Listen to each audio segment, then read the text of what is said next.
Halo teman-teman, balik lagi di channel Scalping Trader. Di video kali ini saya akan buat lanjutan part 2 mengenai scalping saham dari nol nih teman-teman. Kalau kemarin saya udah sharing mengenai pengertian, trading style, dan juga kelebihan dan kekurangan scalping saham. Nah kali ini saya akan lanjut ke karakteristik saham scalping nih teman-teman. Nih ya kalau kemarin kelebihan dan kekurangannya teman-teman ya. Ini saya lanjut ke karakteristik saham scalping. Nanti buat teman-teman yang belum nonton part 1 nanti saya akan masukin linknya di description dan saya akan coba masukin juga linknya di kanan atas ya teman-teman. Oke kita lanjut. Karakteristik saham scalping yang pertama itu saham dengan volatilitasnya tinggi teman-teman. Kenapa volatilitasnya tinggi? Karena kalau misalnya sebelum kita masuk volatilitas tinggi nih teman-teman mesti sepemahaman dulu dengan saya nih. Kalau saya bicara volatilitasnya tinggi itu artinya adalah kenaikan dan penurunan harga sahamnya itu tinggi teman-teman. Jadi karakteristik sahamnya itu karakteristik pergerakan harga sahamnya itu naik dan turunnya cepat teman-teman. Kenapa cepat? Karena ya kita memang mengambil momentum secara singkat ya teman-teman, mengambil momentum keuntungan ketika ada volatilitas di saham tersebut. Contoh, kalau seandainya kita masuk di saham-saham yang relatif stabil dan volatilitasnya kurang seperti saham-saham big cap kayak Telkom misalnya atau BBRI, BBNI atau BBCA ya kurang begitu worth it ya teman-teman. Jadi memang karakteristik saham yang untuk scalping itu saham dengan volatilitas tinggi. Jadi kenaikan dan penurunan harga itu tinggi. Lanjut, frekuensi transaksi dan volume juga tinggi. Nah, apa sih frekuensi transaksi? Frekuensi transaksi adalah jumlah terjadinya transaksi transaksi itu beli maupun transaksi itu jual teman-teman. Dan volumenya tinggi. Maksudnya volumenya tinggi itu apa? Maksudnya antara bid dan offer ini stabil teman-teman. Jadi bid dan offernya itu ada gitu. Mungkin kalau seandainya saya sebut ini tinggi di sini lebih menyesuaikan pada sizing trading teman-teman. Contoh teman-teman yang punya uangnya modalnya besar gitu, teman-teman bisa trading di saham-saham yang volumenya tinggi. Contoh yang volumenya cukup besar kan tuh saham-saham Goto atau saham Bumi itu teman-teman, contoh, atau saham Era misalnya. Itu saham-saham yang volumenya tinggi. Nah, teman-teman kalau di situ mau masuk modal ratusan juta ya akan masuk aja gitu.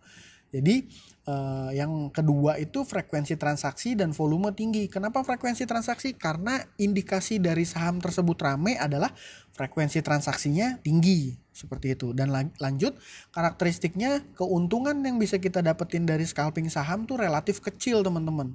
Karena kita memang memanfaatkan momentum entry dan sell dengan waktu yang relatif singkat seperti itu. Jadi keuntungannya biasanya teman-teman, saya ambil take profit di range sekitar 2-3%. Kalau misalnya kadang-kadang 2-5% teman-teman. Jadi pernah juga saya dapat cuan sekitar 8% dari satu kali trade ya, dia langsung dikerek tinggi.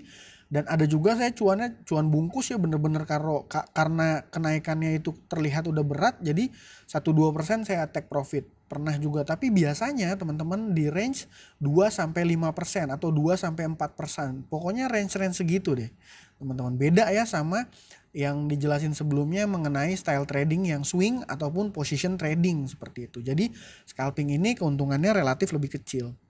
Nah, lanjut, stop lossnya ketat teman-teman. Nah, karena keuntungan yang kita ambil kecil, jadi stop loss kita juga mesti ketat. Misalnya kita ngambil cuan sekitar 2-3% nih misalnya. Ngambil cuan 2-3%. Nggak mungkin kita stop lossnya 2-3% juga teman-teman. Itu justru nggak menarik ya, karena risk rewardnya nggak sebanding. Dan biasanya stop loss ketat ini saya kalau seandainya saham itu mulai turun 1-2 tick, saya langsung buang. Kenapa? Karena berarti momentum entry saya salah. Dan semua stop loss itu, cut loss itu dilakukan secara manual teman-teman. Kalau di YP teman-teman bisa drag and drop overnya ya seperti itu. Nah, lanjutannya analisa yang dilakukan benar-benar analisa tape reading nih teman-teman. Kalau misalnya kita bicara tape reading itu akan sangat luas sekali cakupannya, tapi analisa tape reading yang saya maksud lebih ke analisa bid dan offer teman-teman.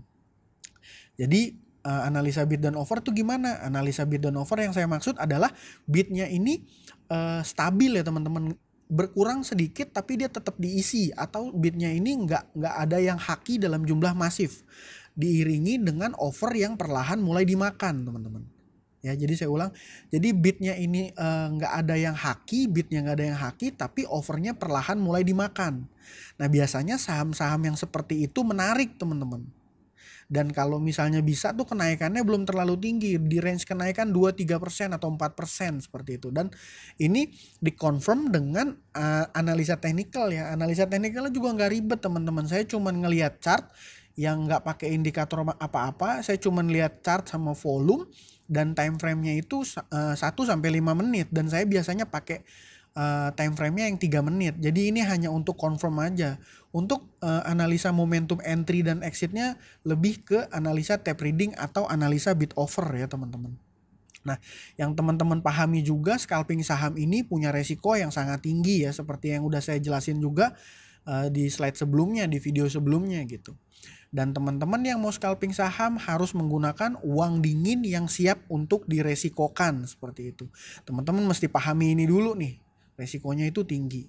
Oke, nah sebelum saya nanti lanjut nih, saya mau share juga saham-saham yang cocok untuk scalping itu biasanya teman-teman fraksi harganya di range kelompok 1 sampai kelompok 3 nih teman-teman. Loh, kenapa kelompok 1 sampai kelompok 3? Kalau kelompok 5 sama 4 kenapa nggak menarik? Nah, bagi saya kalau teman-teman scalping di kelompok harga 1 itu fraksi harganya 1 nih teman-teman. Jadi dia jumlah kenaikan tiknya itu, persentasenya itu berasa sekali teman-teman. Jadi seandainya 2-3 tik itu cuannya udah lumayan. Beda dengan fraksi 4 dan fraksi 5 yang cuannya itu mesti beberapa tik untuk cukup bisa nutupin fee-nya broker. Seperti yang pernah saya jelasin di video pertama ya teman-teman. Dan untuk saham mengenai fraksi harga ini nanti akan saya kupas lagi lebih lanjut di video nanti ya, lanjutan nanti ya teman-teman. Seperti itu. Jadi itu lalu ini ada sedikit istilah-istilah umum dalam saham yang teman-teman pemula mesti pahami dulu nih teman-teman, karena ketika saya bicara kalau teman-teman belum paham akan jadi bingung ya. Mungkin banyak juga teman-teman yang udah paham ya, tapi saya hanya mengulang aja nih sedikit teman-teman. Jadi ada volume adalah istilah jumlah lembar saham yang berpindah tangan nih antara penjual dan pembeli. Nah biasanya tuh kalau di kiri itu bid, di kanan itu offer. Nah itu teman-teman perhatiin tuh volumenya, jumlahnya. Nah jumlah bid, jumlah offer seperti itu. Nah ini lanjutannya ada ARA. Kalau ARA ini batas maksimum kenaikan harga dalam satu hari teman-teman. Jadi maksimalnya berapa persen? Misalnya saham fraksi harga 1 tuh maksimalnya 35% seperti itu. Dan ARB ini batas maksimal penurunan harga saham dalam satu hari. Nah karena sekarang kondisinya bursa kita masih asimetris, jadi ARA dan ARB-nya itu belum simetris ya teman-teman. Maksudnya apa? Maksudnya ARA-nya itu masih bisa untuk fraksi harga 1 sampai 35%, 25%, 35%. Nah, untuk yang ARB-nya masih dijaga di range 6-7% teman-teman. Nah, kita belum tahu nih nanti kalau udah bursa memberlakukan simetris lagi ARA dan ARB, maka kalau misalnya dia ARA 35%, dia ARB juga bisa 35%. Dan biasanya kalau udah diberlakukan simetris, ini ARB berjilid-jilid mungkin nggak akan ada lagi ya teman-teman, karena satu hari aja penurunannya bisa sampai 35% seperti itu. Nah lanjut, ada mungkin saya berkali-kali di video-video saya sharing mengenai istilah guyur atau banting nih teman-teman. Jadi guyur atau banting apa? Guyur atau banting ini adalah penjualan di harga bid dalam jumlah yang besar. Jadi penjualan saham di harga bid dalam jumlah besar. Jadi istilahnya dia banting kiri teman-teman. Banting kiri itu banting kiri atau guyur ini, mungkin kalau dibilang guyur, apa maksudnya guyur gitu ya. Jadi guyur itu sama nih teman-teman dengan haki. Nah jadi dia ngebanting di harga orang antri beli seperti itu. Dan kalau seandainya dia guyur atau bantingnya dalam jumlah sizing lot yang besar, dalam jumlah volume yang besar ya, volume ini dalam jumlah volume yang besar, maka sahamnya akan turun secara drastis. Itu yang disebut dengan guyur atau banting. Nah lanjut ada HK atau hajar kanan. Ini adalah aktivitas beli saham di harga over teman-teman. Jadi teman-teman nggak mau ngantri, langsung hajar di over. Jadi itu biasanya saya sebut HK. Nih teman-teman, karena kita lihat bidnya tebel, mungkin kalau kita antri nggak dapat, jadi lebih baik kita HK aja. Nah itu istilahnya HK itu hajar kanan teman-teman. Nah sebaliknya kalau HQ itu hajar kiri. Hajar kiri ini adalah menjual saham di harga bid. Jadi dia nggak perlu ngantri teman-teman, langsung banting aja ke kiri seperti itu.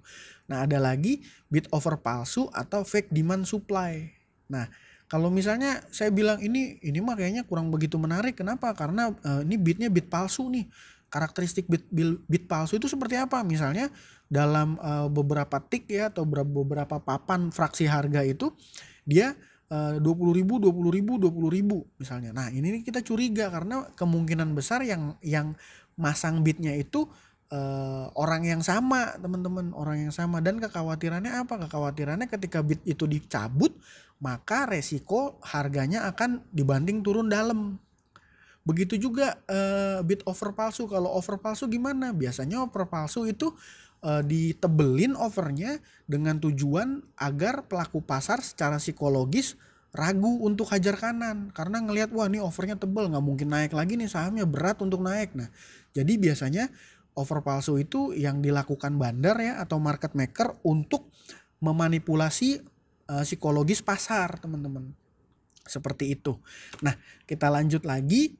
Ini kita lanjut sekarang ke strategi scalping trading nih teman-teman. Strategi scalping trading.